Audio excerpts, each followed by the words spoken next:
الحمد لله رب العالمين والعاقبة للمتقين والصلاة والسلام على سيد الأنبياء والمرسلين وعلى آله وأصحابه ومن تبعهم بإحسان إلى يوم الدين.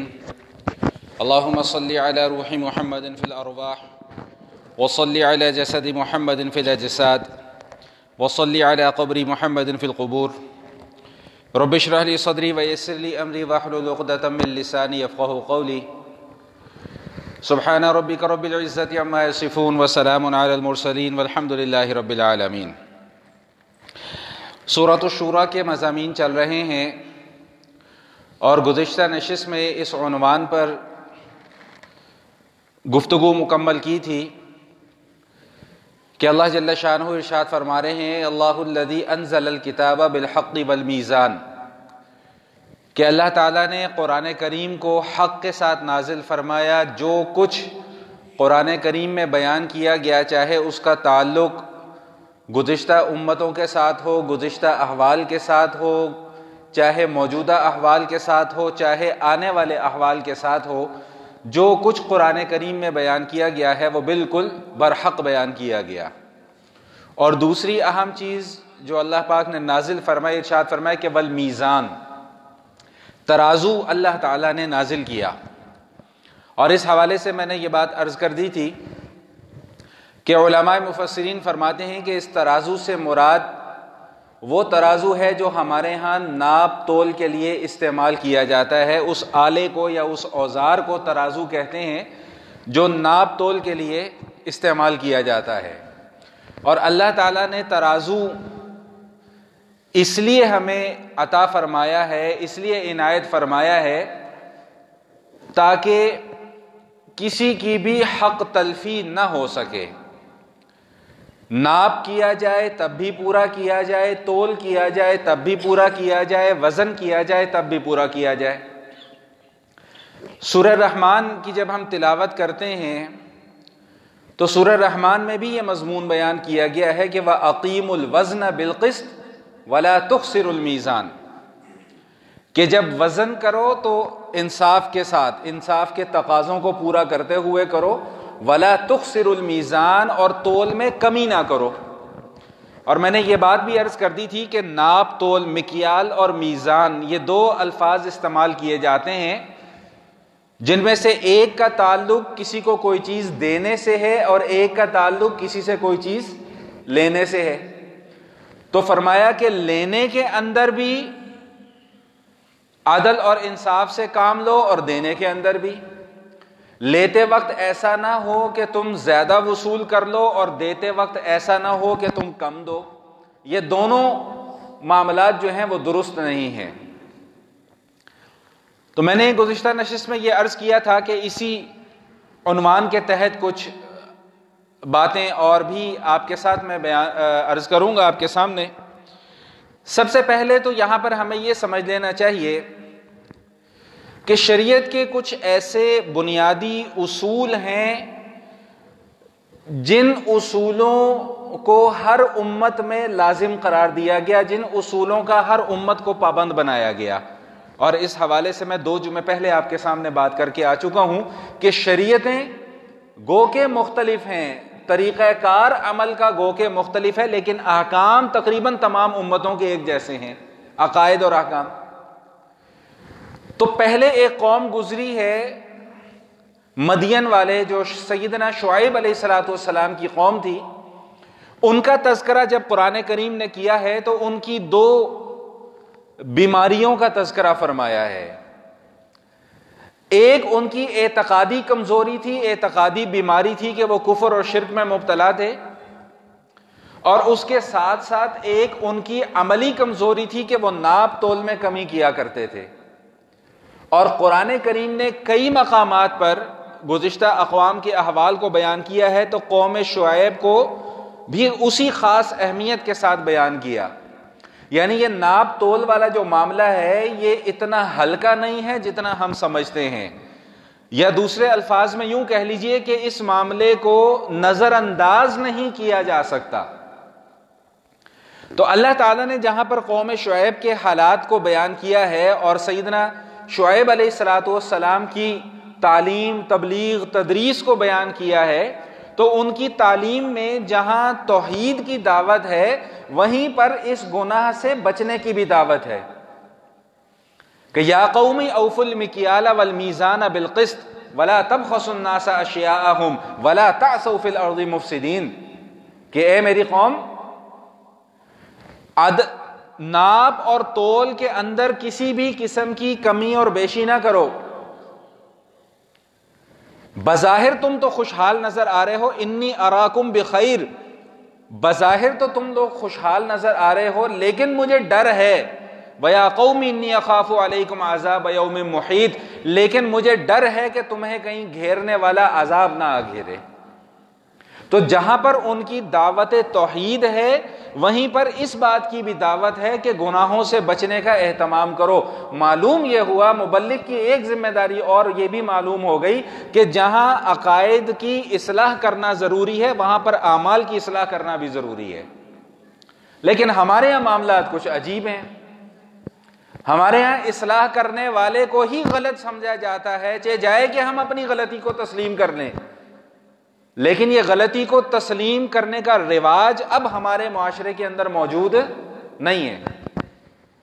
تو بہرحال خلاصہ کلام یہ ہے کہ اللہ تعالیٰ نے ان کے احوال کو جب ذکر کیا اور دعوت اور تبلیغ کو بھی جب بیان کر دیا تو اس کے بعد پھر ان کی اس حالت کو ذکر کیا جو بات کو نہ ماننے کے بعد ہوئی۔ وَأَخَذَتِ الَّذِينَ ظَلَمُوا الصَّيْحَةُ فَأَصْبَحُوا فِي دِيَارِهِمْ جَاثِمِينَ، کہ جب سیدنا شعیب علیہ السلام کی دعوت اور تبلیغ کا ان پر کچھ اثر نہ ہوا، نہ دعوت توحید کو قبول کیا، نہ گناہ کو چھوڑنے کا کوئی ارادہ کیا، تو پھر اس کا نتیجہ یہ نکلا کہ ایک خوفناک چنگھاڑ اور ایک خوفناک چیخ کا عذاب ان پر مسلط کر دیا گیا، جس کی وجہ سے یہ پوری کی پوری قوم تباہ و برباد ہو گئی۔ یہ باتیں بیان کرنے کا مقصد، قرآن ہمیں یہ بار بار یہ باتیں کیوں بیان کرتا ہے؟ قرآن ہمیں اس لیے یہ بار بار ان چیزوں کو بیان کرتا ہے کہ ان کو پڑھ کے فَاعْتَبِرُوا یا اولی الابصار، آنکھیں رکھتے ہو دل کی آنکھیں کھولو اور ان معاملات سے عبرت حاصل کرو۔ مقصد یہ ہے کہ تم یہ کام نہ کرو۔ آج کل ہمارے یہاں ایک اور بڑی مصیبت ہے، جی یہ آیتیں تو فلاں لوگوں کے لیے نازل ہوئی تھیں، تو بھائی فلاں لوگوں کے لیے نازل ہوئی ہیں تو تمہیں کیوں بتائی جا رہی ہیں؟ سوال بنتا ہے نا کہ بھئی اگر فلاں لوگوں کے لیے تھی تو مجھے اور آپ کو کیوں بتائی جا رہی ہیں؟ نہ بتاتے ہمیں، جب فلاں لوگوں کا معاملہ تھا، جب فلاں لوگ ختم ہو گئے تو یہ معاملہ بھی ختم ہو گیا، لیکن اس کے باوجود مجھے اور آپ کو کیوں بتایا جا رہا ہے؟ مجھے اور آپ کو بتایا اس لیے جا رہا ہے کہ تم یہ حرکت نہ کرنا۔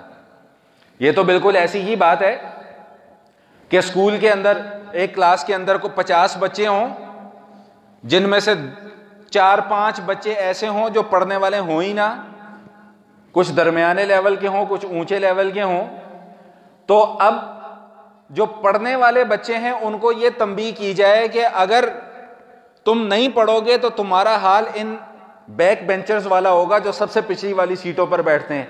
تو اب کوئی یہ کہہ دے کہ سر آپ ہمیں یہ باتیں کیوں بتا رہے ہیں، اس کا یہ تو معاملہ ان کے ساتھ ہے، تو کیوں بتائی جاتی ہیں کہ بھئی عبرت حاصل کرو، نہیں پڑھو گے تو تمہیں بھی اٹھا کے پیچھے کر دیا جائے گا۔ تو قوم شعیب کے احوال ہمیں اس لیے بتائے جا رہے ہیں کہ ان کا جرم کیا تھا، دعوت توحید کو قبول نہ کرنے کے ساتھ ساتھ ان کا جرم ناپ تول میں کمی کرنا تھا، اور ان پر عذاب کی بڑی وجہ یہ ناپ تول میں کمی کرنا بھی بنا۔ تو اس لیے تم بھی سیدھے ہو جاؤ، اگر یہ ناپ تول میں کمی کا معاملہ تم نے نہ چھوڑا تو پھر تمہیں بھی رگڑا لگ سکتا ہے۔ ہم اس بھول کے اندر نہ بیٹھیں کہ ہمارے پہ اللہ کی پکڑ نہیں آئے گی، یہ بھول ہے ہماری بہت بڑی۔ اللہ کی پکڑ تو کبھی بھی آ سکتی ہے، کسی پر بھی آ سکتی ہے، کسی وقت بھی آ سکتی ہے۔ اگر تو صرف اس لیبل کی بنیاد پر کہ جی ہم چونکہ مسلمان ہیں، امت محمدیہ سے ہمارا تعلق ہے، لہٰذا ہماری پکڑ نہیں ہوگی، تو یہ ہماری زندگی کی غلط فہمیوں میں سے ایک غلط فہمی ہے۔ اللہ کے ہاں یہ کوئی معیار نہیں ہے، اللہ کے ہاں تو معیار ہے ایمان اور اعمال۔ ایمان کرو گے، اعمال لے کر آؤ گے، فبیہا، موسٹ ویلکم، پھر تمہیں ویلکم کیا جائے گا، تمہیں مرحبا کہا جائے گا، تمہیں خوش آمدید کہا جائے گا۔ لیکن اگر ایمان اور اعمال کے بغیر آؤ گے تو پھر جس طرح پہلوں کو رگڑا لگا تمہیں بھی رگڑا لگے گا۔ تو بات چل رہی تھی ناپ تول کے حوالے سے تو جیسا کہ میں اس عنوان پر پہلے بھی کئی مواقع پر بات کر کے آ چکا ہوں، لیکن اب چونکہ ضمنی طور پہ یہ بات آ گئی، اس لیے اس میں بات کو تھوڑا سا آگے چلاتا ہوں۔ تجارت، ناپ تول کا زیادہ تعلق تجارت کے ساتھ ہے۔ یہ تجارت کے متعلق اللہ تعالیٰ نے قرآن کریم میں ایک بات یہ ارشاد فرمائی ہے کہ فَإِذَا قُضِيَتِ الصَّلَاةُ فَانتَشِرُوا فِي الْأَرْضِ وَابْتَغُوا مِنْ فَضْلِ اللَّهِ وَاذْكُرُوا اللَّهَ كَثِيرًا لَعَلَّكُمْ تُفْلِحُونَ، کہ جب جمعے کی نماز کی ادائیگی کر لو تو فَانتَشِرُوا فِي الْأَرْضِ، پھر زمین میں پھیل جاؤ، وَابْتَغُوا مِنْ فَضْلِ اللَّهِ، اور اللہ کا فضل تلاش کرو۔ اب اللہ کا فضل تلاش کرنے کا مطلب یہ نہیں ہے کہ مصلی بچھاؤ، تسبیح ہاتھ میں پکڑو اور آنکھیں بند کر کے مراقبے میں مشغول ہو جاؤ کہ یا اللہ بس آپ کا فضل آنے والا ہے۔ نہیں، اللہ کا فضل یہ نہیں ہے۔ اللہ کا فضل یہ ہے کہ جو کام کاج تم کرتے ہو اس کام کاج میں مشغول ہو جاؤ اور پھر اللہ تعالیٰ سے اس کے فضل کا سوال کرو۔ لیکن اس فضل کو تلاش کرنے میں ایک بات کا خاص طور پر دھیان رہے کہ وَاذْكُرُوا اللَّهَ كَثِيرًا لَعَلَّكُمْ تُفْلِحُونَ، کہ اللہ کی یاد اور اللہ کے ذکر سے غافل نہ ہونا۔ اور یہ بات بھی میں آپ کے سامنے پہلے بھی عرض کر چکا ہوں کہ اللہ کا ذکر صرف اللہ اللہ اللہ کرنا نہیں ہے۔ آپ کا ہر وہ معاملہ جو سنت کے مطابق ہو وہ اللہ کا ذکر ہے، آپ کا ہر وہ عمل جو عبادت کے زمرے میں آتا ہو وہ اللہ کا ذکر ہے۔ آج میں کتاب کا مطالعہ کر رہا تھا، مفتی تقی عثمانی صاحب دامت برکاتہم العالیہ، حضرت نے ایک بڑا پیارا جملہ بیچ میں لکھا، فرمایا کہ ہر عمل کے دو زاویے ہیں، اور پھر ایک مثال بھی بیان فرمائی کہ ہم کھانا کھاتے ہیں۔ اب کھانا کھاتے وقت ہمارا نظریہ کیا ہے کہ کھانا ہم اس لیے کھا رہے ہیں کہ ہماری بھوک مٹ جائے۔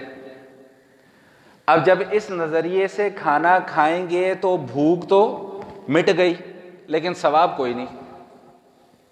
لیکن اگر اسی کھانے کو اس نظریے سے کھایا کہ یہ چونکہ اللہ کی نعمت ہے اور میں اللہ کی نعمت سے فائدہ اٹھا رہا ہوں، اور فائدہ اٹھانے کے بعد اللہ کا شکر ادا کرتا ہوں کہ اللہ پاک نے مجھے یہ نعمت بھی عطا فرمائی اور نعمت کو استعمال کرنے کے قابل بھی بنایا، تو فرمایا کہ اب یہ تمہارا پورا کا پورا کھانا جو ہے یہ عبادت بن جائے گا۔ تو صرف زاویہ نگاہ تبدیل کرنے کی ضرورت ہے۔ تو اس لیے میں نے یہ عرض کیا کہ جو تجارت ہے، تجارت یہ صرف دنیا داری نہیں ہے، تجارت عین دینداری ہے جبکہ اس کو شریعت کے اصولوں کے تحت کیا جائے۔ دو احادیث میں اس موقع پر ہمیشہ آپ کو سنایا کرتا ہوں۔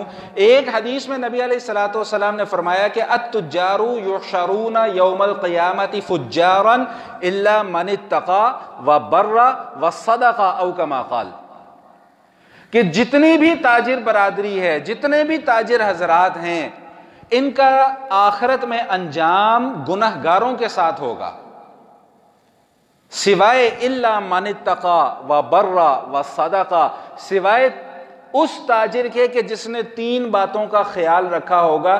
وہ تین باتیں کیا ہیں؟ کہ تجارت کے دوران اس نے کوئی گناہ کا کام نہیں کیا ہوگا، تجارت کے دوران اس نے کوئی نیکی نہیں چھوڑی ہوگی، تجارت کے دوران اس نے کبھی جھوٹ نہیں بولا ہوگا۔ جس نے یہ تین کام کر لیے، اللہ کے نبی صلی اللہ علیہ وآلہ وسلم کا یہ وعدہ ہے کہ التاجر الصدوق الامین مع النبیین والصدیقین والشہداء، کہ ایسا تاجر جو سچائی کے ساتھ اپنی تجارت کرے، جو امانت داری کے ساتھ اپنی تجارت کرے، اس کا انجام آخرت میں انبیاء کے ساتھ ہوگا، صدیقین کے ساتھ ہوگا، شہداء کے ساتھ ہوگا۔ کسی مفتی کے متعلق نہیں ہے فرمایا، کسی علامہ کے متعلق نہیں ہے فرمایا، کسی تہجد گزار کے متعلق یہ نہیں فرمایا، کسی اللہ اللہ کرنے والے کے متعلق نہیں یہ فرمایا، اس شخص کے متعلق فرمایا کہ جو کما دنیا رہا ہے لیکن دینداری کے طریقے سے کما رہا ہے۔ رات کو میرے ایک جگہ درس حدیث تھا، تو وہاں پر ایک حدیث آئی کہ کن فی الدنیا کا انک غریب او عابر سبیل او کما قال، کہ دنیا میں اس طرح اپنی زندگی گزارو جیسے کوئی مسافر زندگی گزارتا ہے. تو وہاں پر بھی میں نے یہ بات عرض کی تھی کہ ایک ہے دنیا داری، ایک ہے دنیا پرستی، دونوں کے اندر فرق ہے. دنیا داری کیا ہے کہ آپ اپنے فرائض بھی پورے کر رہے ہیں، واجبات بھی پورے کر رہے ہیں، جن کے حقوق آپ کے ذمے ہیں وہ آپ حقوق کی ادائیگی بھی کر رہے ہیں، اور جب کوئی دینی ذمہ داری آپ پر آ جاتی ہے آپ اس کو بھی نبھا رہے ہیں، اس کے ساتھ ساتھ آپ اپنے دنیاوی معاملات کو بھی چلا رہے ہیں. اس کو تو کہتے ہیں دنیا داری.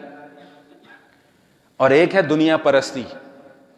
دنیا پرستی کس بلا کا نام ہے؟ دنیا پرستی یہ ہے کہ صبح سے لے کر شام تک، شام سے لے کر رات تک، رات سے لے کر پھر اگلے دن کی صبح تک دنیا دنیا دنیا دنیا، پیسہ پیسہ، مال، بنگلہ، گاڑی، بس ہر وقت کی فکر. اگر انسان کے ذہن پر 24 گھنٹے کی یہ فکر مسلط ہو جائے اور اسے اپنی دینداری کا خیال نہ ہو تو اس عمل کو دنیا پرستی کہا جاتا ہے. اور یہ دنیا پرستی کسی طور پر بھی پسندیدہ نہیں ہے.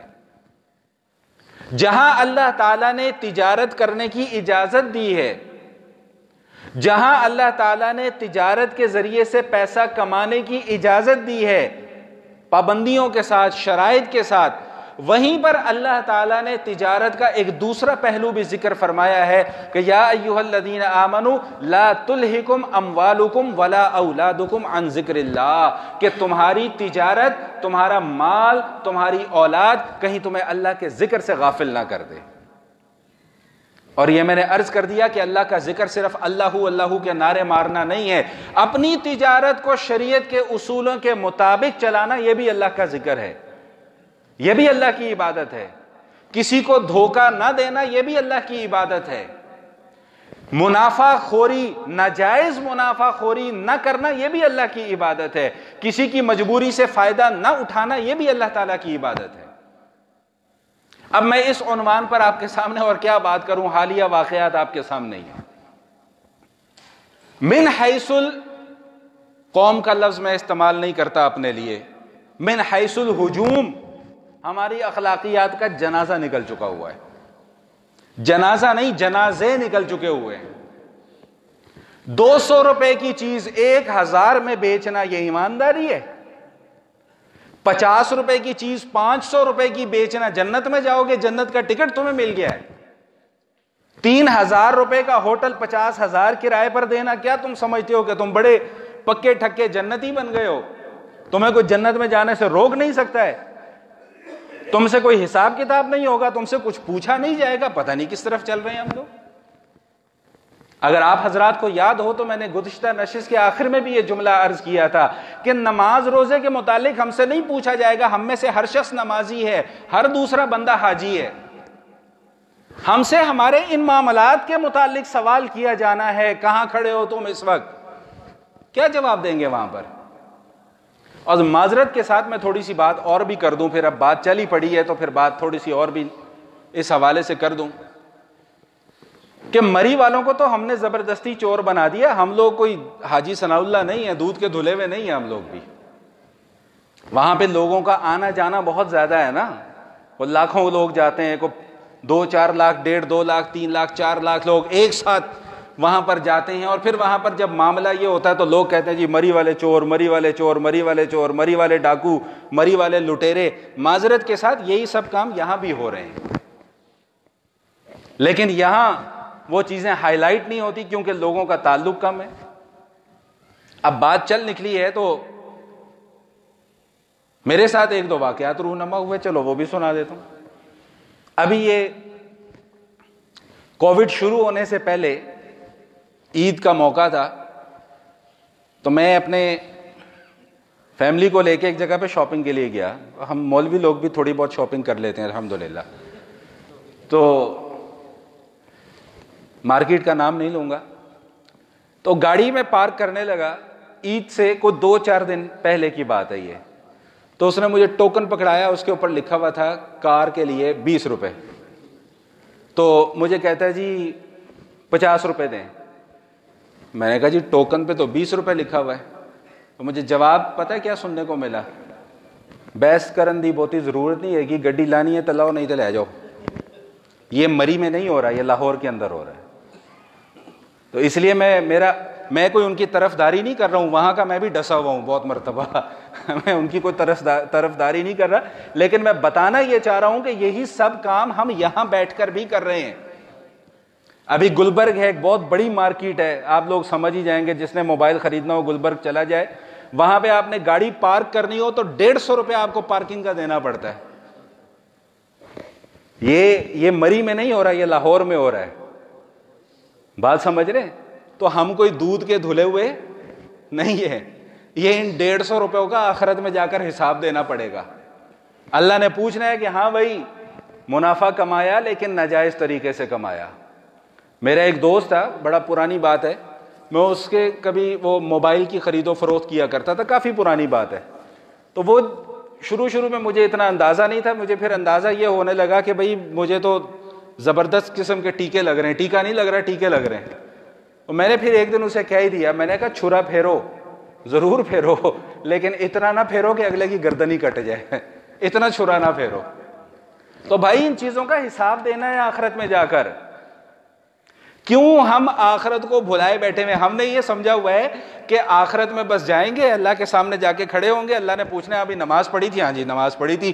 ہاں بھائی مولوی صاحب آپ نے کیا کیا کیا؟ جی میں نے نمازیں پڑھائی, جی میں نے جمعے کے بیان کیے, میں نے تراویح پڑھائی, میں نے عید پڑھائی, میں نے رمضان کے روزے بھی رکھے, میں نے لوگوں کو واعظ بھی کیا, میں نے لوگوں کو درس حدیث بھی دیا, میں نے لوگوں کو درس قرآن بھی دیا. ہم یہ سمجھی بیٹھے ہیں کہ مولوی صاحب کہیں گے لا بھائی میں تو بچ گیا, میں تو بچ کے نکل گیا.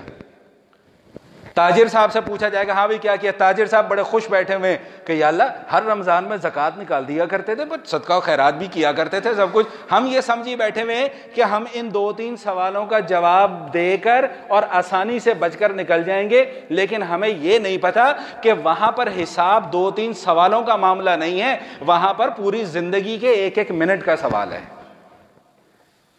اللہ میاں نے سارے کے سارے اعمال ایک طرف رکھ دینے, سارے کے سارے اعمال ایک طرف رکھ دینے. اللہ میاں نے ہم سے صرف اتنا پوچھ لینا ہے کہ بھائی تم نے کسی کی مجبوری سے کبھی ناجائز فائدہ اٹھایا؟ کیا جواب دیں گے وہاں پر؟ اللہ میاں نے ہم سے یہ پوچھنا ہے کہ تم نے 50 روپے والی چیز 500 روپے کی بیچی؟ جی بیچی. کیوں بیچی؟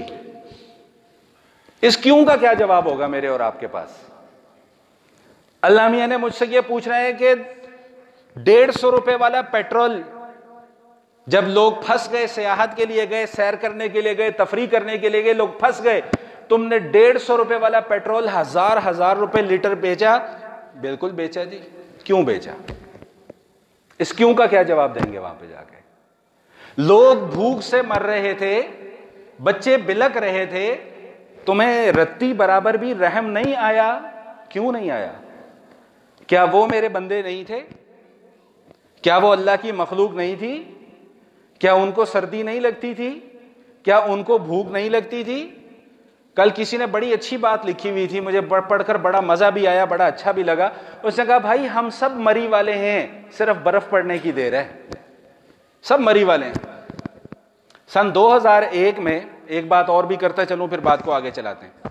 سن 2001 میں اس مسجد کے جو سب سے پہلے امام تھے مولانا قاری بشیر صاحب رحمۃ اللہ تعالی علیہ, میرے پھپھا تھے, اور میں بچپن سے ہی اپنے پھپھا اور پھپھی کی آغوش میں رہا, ان کی تربیت میں رہا.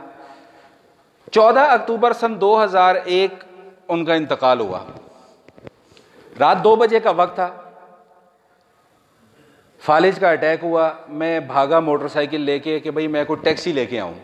سن 2001 کی بات کر رہا ہوں, یہ بات ذہن میں رکھیے گا. اس وقت یہاں سے سروسز ہاسپٹل جانے کے لیے اگر رکشے میں جاتے تھے تو 20 روپے, مجھے یاد ہے اچھے طریقے سے, اور اگر ٹیکسی میں جاتے تھے تو زیادہ سے زیادہ کوئی 50 روپے ٹیکسی والا لے لیتا تھا. رات 2 بجے کا وقت ہے, میں ٹیکسی کی تلاش میں کھڑا ہوا تھا, ایک ٹیکسی والا ملا. میں نے کہا یار ایک مریض ہے, اس کو سروسز ہاسپٹل لے کے جانا. اس نے کہا کہ جی 150 روپیہ لوں گا. 150 روپیہ واز دا ہیوی اماؤنٹ ان 2001. کل بھی میری ایک دوست کے ساتھ بات ہو رہی تھی, میں وہاں بھی یہ بات بتائی میں نے ان کو. یہ 150 روپیہ 2001 میں ایک اچھی خاصی اماؤنٹ تھی. میرے اوسان خطا ہو گئے. میں نے کہا یار 150 روپیہ, میں نے کہا مریض کو لے کے جانا ہے، کہتا جی جاؤ کوئی اور لب لو جا کے۔ یہ کردار بھی وہی کردار ہے جو مری والوں نے نبھایا۔ تو صرف وہ چور نہیں ہے اور ہم حاجی ثناء اللہ نہیں ہیں۔ کسی ریڑی والے کے پاس چلے جاؤ، وہ چھرا پھیرنے پہ آئے گا تو ایسے ایسے چھرے پھیرے گا کہ انسان کی عقل پریشان ہو جاتی ہے کہ اللہ میرے ساتھ ہوا کیا ہے۔ تو بہرحال بات کہاں سے چلی تھی کہاں نکل گئی۔ عرض یہ کر رہا تھا کہ اللہ پاک ارشاد فرما رہے ہیں کہ اللہ الذی انزل الکتاب بالحق والمیزان، کہ بھائی ہم نے کتاب نازل کی ہے، میزان نازل کیا ہے، ترازو نازل کیا ہے۔ کیوں؟ اس ترازو کو استعمال اس لیے کرنا ہے کہ کسی کی حق تلفی نہ ہو، نہ کہ اس ترازو کو اس طرح استعمال کرنا کہ دوسروں کے حق کھانا شروع کر دو۔ اب دیکھیے قرآن کیا اللہ کا کلام ہے، خدا کی قسم اساتذہ کی خدمت میں حاضری دو اور بزرگوں سے اور علماء سے سیکھو نا، تو پھر پتہ چلتا ہے کہ قرآن کیا ہے۔ اب یہاں پر اللہ کیسا ربط جوڑ رہے ہیں۔ پہلے یہ جملہ ارشاد فرما دیا کہ اللہ الذی انزل الکتاب بالحق والمیزان، پھر ارشاد فرمایا کہ وما یدریک لعل الساعۃ قریب، بھائی خیال رکھو قیامت قریب آنے والی ہے۔ میزان کا تذکرہ کرنے کے بعد قیامت کا تذکرہ کر دیا کہ بھئی خیال رکھو قیامت آنے والی ہے، وہاں پر جا کر سارے ان کرتوتوں کا حساب دینا پڑے گا۔ یستعجل بها الذین لا یؤمنون بها، لوگ کہتے ہیں جی قیامت آتی کیوں نہیں ہے، ابھی تک آتی کیوں نہیں۔ کفار کا یہ معاملہ تھا۔ میں بس بات کو جلدی چلا رہا ہوں، میں نے ایک بڑا اہم پوائنٹ اور بھی ذکر کرنا ہے، اس کے بعد بات کو ختم کروں گا۔ کفار جو تھے وہ یہ کہتے تھے کہ جی قیامت قیامت قیامت، 24 گھنٹے صبح سے لے کے شام تک ہمیں قیامت قیامت سناتے رہتے ہو، تو آتی کیوں نہیں ہے قیامت۔ شیطان آج اہل ایمان کے ذہن کے اندر بھی یہ وسوسہ ڈالتا ہے کہ 1400 سال سے قیامت قیامت قیامت سنتے چلے آ رہے ہو، قیامت آ کیوں نہیں رہی ہے۔ تو اللہ تعالیٰ فرما رہے ہیں ذرا ٹھنڈ رکھو، پریشان نہ ہو، تمہارا کام پریشان ہونا نہیں ہے، تمہارا کام ایمان رکھنا ہے۔ ایمان رکھو کہ قیامت آنی ہے۔ یہ تو کافروں کا کام ہے جو پریشان ہو جاتے تھے کیوں نہیں آتی قیامت، کیوں نہیں آتی، جلدی آ جانی چاہیے قیامت۔ ہمارا یہ کام نہیں ہے کہ ہم اللہ سے جلدی قیامت کا مطالبہ کریں، ہمارا کام یہ ہے کہ ہم قیامت پر ایمان رکھیں اور اپنے ایمان کی سلامتی کی اللہ سے دعا کریں۔ آمین تو کہہ دیا کرو۔ ضروری ہے کہ جب تک فلاں کا نام لے کر نہ دعا کی جائے تب تک دعا دعا ہی نہ سمجھی جائے۔ ہمارا کام قیامت پر ایمان رکھنا اور اپنے ایمان کی سلامتی کی دعا مانگنا ہے کہ یا اللہ ایمان کی سلامتی عطا فرما، خاتمہ ایمان پر فرما، یا اللہ بس تیرے سامنے اس حالت میں پیش ہوں کہ تو خوش ہو۔ اب میں مضمون کو سمیٹ رہا ہوں کیونکہ باتیں اور بھی بہت ساری کرنے کی ہیں، لیکن میں بس اس کو سمیٹ کر بات کو آگے لے کر جا رہا ہوں۔ ہاں دو باتیں اور، چلو یہ ایک بھائی کا سوال بھی تھا پچھلے جمعے، انہوں نے کہا جی اگر تو تجارت کے عنوان سے بات کرنی ہے تو پھر اس سوال کو بھی ذرا دیکھ لیجیے گا۔ مجھے ابھی ان کی شکل دیکھ کے اچانک یاد آ گیا۔ سوال انہوں نے یہ کیا، اور یہ جینون سوال ہے، مجھے بھی کئی دوستوں کے فون آتے ہیں کہ آج کل مختلف دفاتر ہیں، مختلف کمپنیاں ہیں، مختلف کام کرتے ہیں، مختلف کاروبار کرتے ہیں۔ اب 100% نہ صحیح، 100% نہ صحیح، کوئی 2-3%، 4%، 5% کہیں نہ کہیں کوئی نہ کوئی ہینگی پینگی ضرور ہوتی ہے۔ تو اب وہ ملازم بیچارے بڑے پریشان ہوتے ہیں کہ جی ہم کیا کریں، ہم تو مجبور ہیں، ہمیں تو اوپر سے آرڈر آ جاتا ہے کہ یہ کرنا ہے، اب ہم کیا کریں۔ میرے ایک دوست ہیں وہ یہ بناتے ہیں، یہ پیٹرول پمپ کے جو سافٹ ویئر ہوتا ہے نا، وہ جو آٹومیٹک کمپیوٹرائز سافٹ ویئر ہوتا ہے، میرے ایک دوست ہیں وہ بناتے ہیں، سپلائی بھی کرتے ہیں، کافی ماشاءاللہ اچھا کام ہے ان کا اکثر مجھے فون آیا ہوتا ہے یار عمیر بھائی بتائیں میں کیا کروں۔ میں کہا ہوا کیا ہے؟ کہتا عمیر بھائی اگر ہم کو 4-5 پوائنٹ کا مارجن، بھائی یہ بات آپ لوگ سب ذہن میں رکھو کہ پیٹرول ہمیں پورا نہیں ملتا وہ کہتے ہیں اگر ہم 4-5 پوائنٹ کا مارجن نہ رکھیں ہمارا سافٹ ویئر مارکیٹ میں بکتا ہی نہیں ہے۔ اللہ اکبر کبیرہ۔ یہ ہیں حاجی صاحبان ہمارے، نمازی، رمضان میں نمازی، لمبی لمبی داڑیاں ہو جائیں گی جی، سر پہ ٹوپی ہو جائے گی، ہاتھ میں تسبیح ہو جائے گی، لیکن روزانہ ہزاروں روپیہ حرام کی مد میں کما رہے ہیں، اس کا کوئی حساب کتاب نہیں ہے۔ وہ میرے دوست مجھ سے پوچھتے ہیں یار ہم کیا کیا کریں۔ وہ ایک صاحب نے پوچھا کہ جی ہم ملازم ہیں، ہم کیا کریں، ہمارے کمپنی والے ڈنڈے کے زور پہ ہم سے یہ کام کرواتے ہیں۔ تو بھائی تسلی رکھو، آپ اتمام حجت کر دو، ایک دفعہ دو دفعہ ان کو سمجھا دو کہ ہم یہ کام نہیں کر سکتے، اگر مان جاتے ہیں تو بہت اچھی بات ہے، کسی دوسری نوکری کی تلاش کر رہو مل جاتی ہے تو بہت اچھی بات ہے، لیکن اگر کوئی دوسرا انتظام نہیں ہوتا تو اللہ سے معافی مانگتے رہو اور اپنا کام کرتے رہو، انشاءاللہ آپ گناہ گار نہیں ہوگے۔ بات سمجھ میں آ گئی؟ لیکن اس کا مطلب یہ نہیں ہے کہ ریلیکس ہو جاؤ، ہمیں اپنی ڈیوٹی نبھانی ہے، جہاں تک ہم برائی کو روک سکتے ہیں وہاں تک ہمیں برائی کو روکنے کی کوشش کرنی ہے۔ اچھا، ایک دوسرا مسئلہ، اس مسئلے پہ میں بڑے عرصے سے پریشان تھا، آج مجھے اس کا جواب مل گیا۔ جب ہم کہیں پر کوئی سودا خریدنے کے لیے جاتے ہیں، کوئی چیز خریدنے کے لیے جاتے ہیں، تو ایک جملہ اکثر خریدنے والے کی زبان سے سنا ہوگا کہ جی بارگیننگ کرنا سنت ہے۔ بولے بھائی، ہے نا؟ کہاں ہے سنت؟ یہ کس نے کہا ہے آپ کو سنت ہے؟ یہ کہاں لکھا ہوا ہے؟ بحث و مباحثہ کرنا سنت ہے، کہاں لکھا ہوا ہے؟ یہ ایسے ہی بلا وجہ ایک غلط کام کو سنت بنا کے پیش کر دیا ہے۔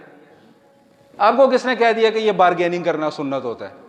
بھائی بارگیننگ اتنی کرو جتنی جائز ہے، سمجھ میں آئی؟ 100 روپے کی چیز اگر مارکیٹ میں بک رہی ہے نا، تو اس کو جہاں پر 500 کی بیچنا یہ بھی غلط ہے، وہیں پر اس 100 روپے کی چیز کا 20 روپے ریٹ لگانا یہ بھی غلط ہے۔ دونوں پہلوؤں کو مد نظر رکھیں نا، صرف اس چیز کو نہ سوچیں کہ جہاں پر مجھے میرا فائدہ مل رہا ہے۔ نبی پاک صلی اللہ تعالی علیہ وآلہ وسلم ارشاد فرماتے ہیں کہ لا یحل مال امرئ مسلم الا بطیب نفسہ او کما قال، کہ کسی مسلمان کا مال اس کی رضامندی کے بغیر حاصل کرنا جائز نہیں ہے۔ اور بارگیننگ اتنی کریں جتنی ہضم ہو سکتی ہو۔ میرے ایک دو دوست ہیں جاننے والے ہیں، میں ان کے ساتھ کبھی مارکیٹ نہیں جاتا۔ کیوں؟ اس کی وجہ کیا ہے کہ وہ اگر مارکیٹ میں کوئی 500 روپے کی چیز ہے نا، وہ کیا کہتے ہیں، یار 200 ہی دے دیں۔ مجھے شرم آنا شروع ہو جاتی ہے، میں کہتا نہیں یار مجھے معاف رکھو بھائی، میں نہیں تمہارے ساتھ جا رہا۔ اور بھائی مجھے اتنے کی سمجھ میں آتی ہے، بھائی نہیں سمجھ میں آتی ہے، اچھا جی السلام علیکم وعلیکم السلام، بات ختم۔ بس یہ کیا کہ کسی کے پیچھے ہی پڑ جانا، اس کی جان عذاب میں ڈال دینا، اگلا پھر کہ یار ہے کہ یہ مصیبت میرے سر تے سوار ہو گئی ہے، جا دفعہ کر انہوں دے دیو۔ تو یہ اس غلط فہمی کو اپنے ذہنوں سے نکال دیں، یہ سنت ونت کوئی نہیں ہے۔ ہاں اجازت ہے، رخصت ہے، بس اتنی جتنی ہضم ہو سکے، اس سے زیادہ کی اجازت نہیں ہے۔ اچھا بھائی، آج کی نشست کی آخری بات، ایک وظیفہ آپ کو دینے لگا ہوں، بڑا کمال۔ آج کل ہر بندہ جو ہے نا وہ گلے شکوے کرتا ہے، پریشان ہوتے ہیں کہ جی رزق میں تنگی ہو رہی ہے، یہ ہو رہا ہے، وہ ہو رہا ہے، فلاں ہو رہا ہے، ڈمکانا ہو رہا ہے۔ بھائی ذرا دل کے کان کھول کے تو یہ سن لیں ذرا، بھائی بہترین اور کمال کا وظیفہ آپ سب کو بتانے لگا ہوں۔ وہ وظیفہ یہ ہے کہ کوئی وظیفہ نہ کریں۔ نہیں سمجھ میں آئی بات؟ وہ وظیفہ یہ ہے کہ کوئی وظیفہ نہ بولے نا بھائی، میرے خیال ہے ہضم نہیں ہو رہی بات، ابھی ہو جائے گی ہضم۔ وظیفہ کیا ہے کہ کوئی وظیفہ نہ کرے۔ ہمارے یہاں مصیبت کیا بن چکی ہوئی ہے، اب یہ موضوع سے ہٹ کر ذرا بات ہے تو چلو اگر 2 4 5 منٹ اوپر ہو جائیں تو اس کے لیے معذرت۔ اب جو حضرات دیر سے تشریف لاتے ہیں ان کا میں تو اب کچھ نہیں کر سکتا نا، میں نے تو اپنا وقت پورا کرنا ہے۔ اچھا بھائی، اب ہمارے یہاں ایک مصیبت کیا چل پڑی ہے، مصیبت یہ چل پڑی ہے، انٹرنیٹ آ گیا، فلاں پیر صاحب کی ویب سائٹ آ گئی، فلاں پیر صاحب کا یوٹیوب پیج آ گیا، فلاں بابا جی کا پیج آ گیا، فلاں واٹس ایپ کے اوپر پوسٹ آ گئی کہ جی یہ کام کرو، سارے مسئلے جو ہے نا جی صبح تک حل ہو جائیں گے۔ مسئلے انہوں نے حل کرنے ہیں؟ بولو نا بھائی، مسئلے کس نے حل کرنے ہیں؟ ہاں جی، کس نے حل کرنے؟ تو سب سے بڑا وظیفہ کیا ہے بھائی؟ بس سب سے بڑا وظیفہ یہ ہے کہ وظیفے کرنا۔ اچھا ایک بات اور بھی بتا دوں عملیات کی روح سے بھی، یہ جو بعض لوگوں کی عادت ہوتی ہے نا، جو پڑھا اس کے اوپر عمل کرنا شروع کر دیا، جو پڑھا اس کے اوپر عمل کرنا، یہ نقصان دے دیتی ہیں بسا اوقات یہ چیزیں۔ اس لیے صرف ان چیزوں کی طرف توجہ رکھیں جو اللہ کے نبی صلی اللہ تعالی علیہ وآلہ وسلم نے بیان فرمائی ہے۔ اصل میں یہ موضوع میں نے اس لیے چھیڑ دیا کہ ایک آیت آئی ہے اسی سورہ شورى میں، اللہ لطیف بعبادہ یرزق من یشاء وہو القوی العزیز، کہ اللہ تعالیٰ اپنے بندوں کے اوپر بڑا مہربان ہے، بے تحاشا رزق عطا فرماتا ہے۔ اس آیت کو بنیاد بنا کر بعض بزرگوں نے اپنے تجربے کی بنیاد پر لکھا کہ یہ آیت قرض اتارنے کے لیے یا اگر کسی کو رزق کی تنگی ہو تو اس کے لیے بڑی مجرب ہے۔ طریقہ بھی بتا دیتا ہوں۔ طریقہ یہ ہے کہ عصر کی نماز کے بعد یا فجر کی نماز کے بعد 11 مرتبہ اول آخر درود شریف پڑھ لیں اور 70 مرتبہ اس آیت کو پڑھ لیں بس۔